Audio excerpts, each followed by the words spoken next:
What? Winston Boragus. Really? I can buy Boragus? You must be joking.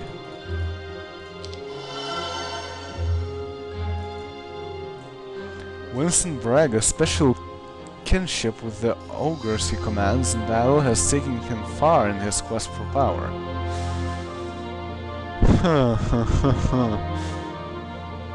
Yeah, Boragus, he is a very important character in Heroes of Might and Magic 3. You'll learn about him later on.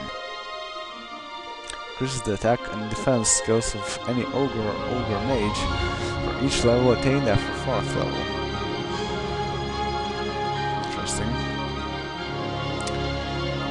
Anyways, let's visit things.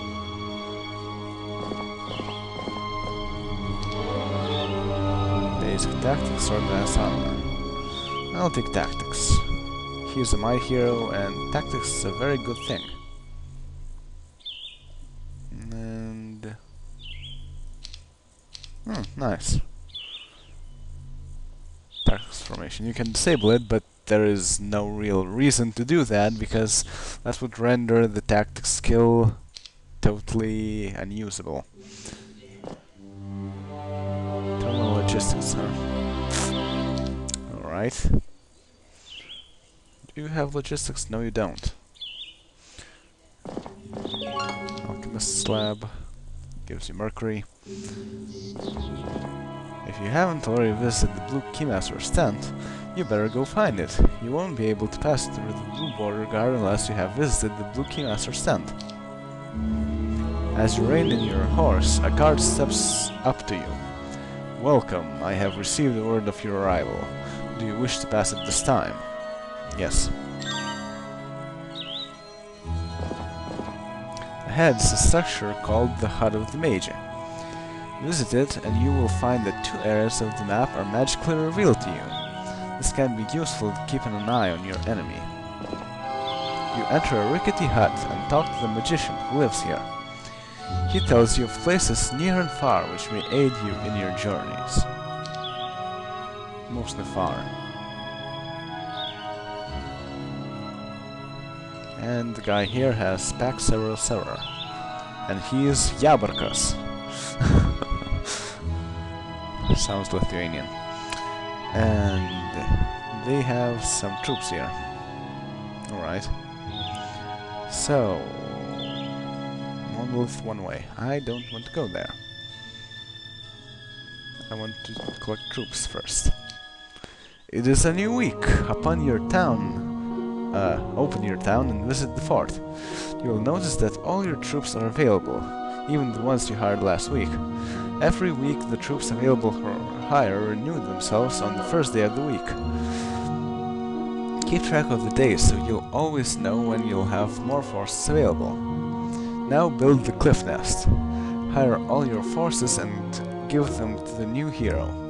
Tarnum should be nearby, so we're going to exchange some forces. It's time to exchange troops. If Tarnum isn't already close to your town, move him as close to it as you can. Then highlight your new hero by clicking once on their portrait on the far right side of the screen. You can move the new hero now. Place your cursor over the horseman representing Tarnum on the map until the cursor changes to a pair of arrows going in opposite directions, and click your mouse.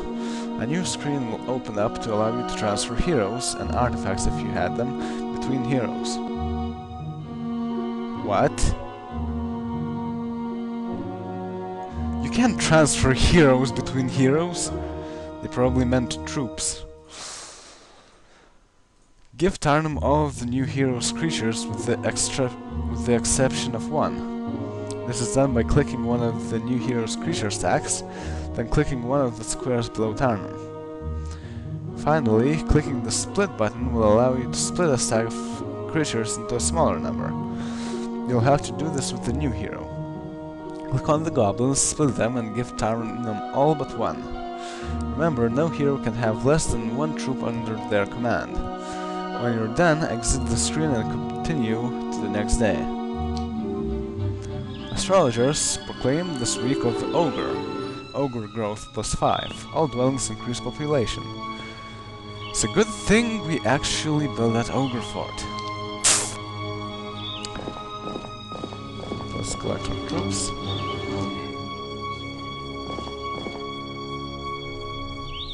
And you learn logistics. The ancient witch living in a strange hut welcomes you, teaching you logistics for her own inscrutable purposes. Basic logistics. Basic logistics increases your hero's movement points over land by 10%. Basically, what they mean is that you can move on roads faster. Or longer, in this case. Anything else to do? Not really. Well, let's get all of my troops. Let's say get the cliff next, alright. Winston Boragus, really. 11 ogres, not bad. Today, let's upgrade the goblin barracks by clicking on the village hall in the town screen. You can upgrade the goblins to hobgoblins. All creature generators can be upgraded in this way.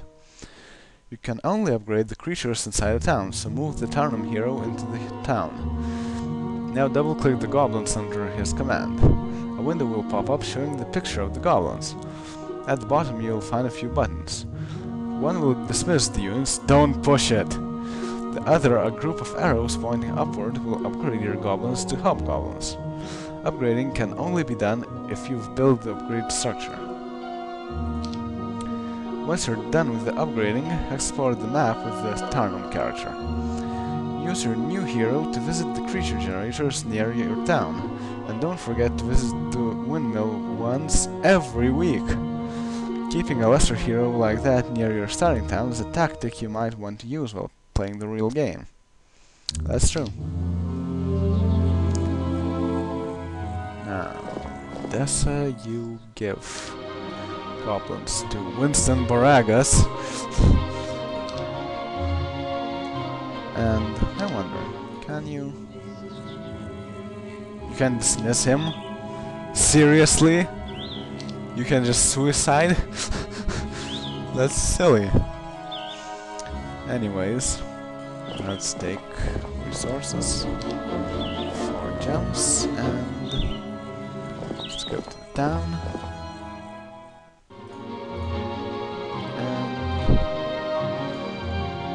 And goblin barracks, huh?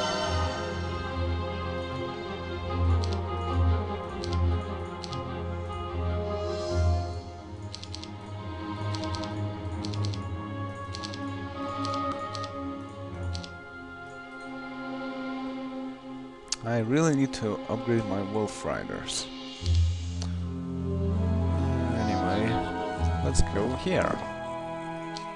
Today, build your town hall. The town hall increases the amount of income, gold, your town makes each day.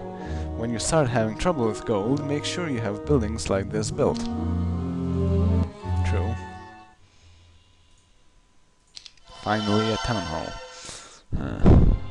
1,000 gold per day. Let's get wolf riders. Nothing else to do here, basically. I'll give riders to him. Nothing else. And let's go here. Ahead's a one-way monolith entrance. This magically transports you to the exit monolith in another location on the map. Always remember that when you step through a one-way monolith that you can't come back. Go ahead and step through now. It's safe.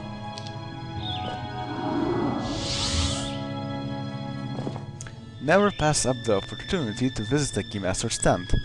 You'll never know when you'll need to pass a border guard of the corresponding color. Go ahead and visit the Red Keymaster's tent before we continue. The caretaker of this Keymaster's blah blah blah, we already know that. I shall send word immediately to the border guard. Today, build market. This is a useful building when you have an abundance of one resource, such as wood, and not enough of another, such as gold. At the market, you can trade one resource for another. The more markets you own, the better deal you'll get on the trade. That's true.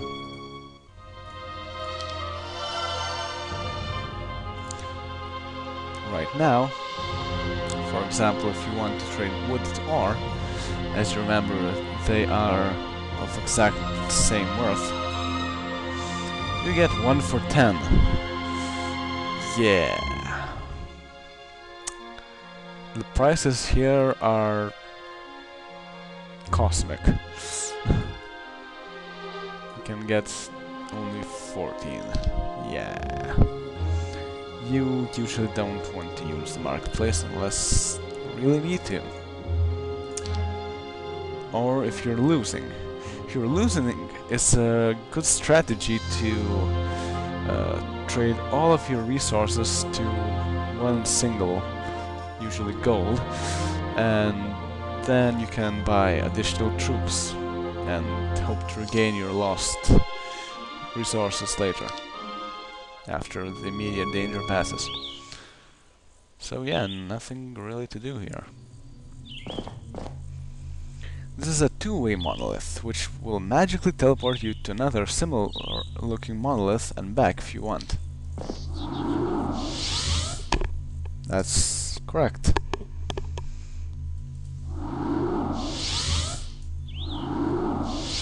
But we don't want to go there.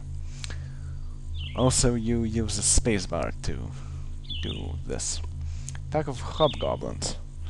Place your cursor over the hobgoblins ahead and a sword will appear. This means you may attack them. Notice you can't go forward or take the gold mine until the goblins are defeated. Also notice at the bottom of the screen the amount of hobgoblins is also indicated. In this case, a pack of hobgoblins, which means between 10 and 19. The online manual explains how many creatures there are according to their description. Or the readme. Now go teach these hobgoblins a lesson and attack. You should have no problem defeating them. That's true, it's a pack of hobgoblins. Also, many people will do it like this, but in fact it's a waste of time. Because if you do this, then you eliminate this extra step here, and you save movement points so you can move further. You can also do things like this and save even more time if you need to go there, for example.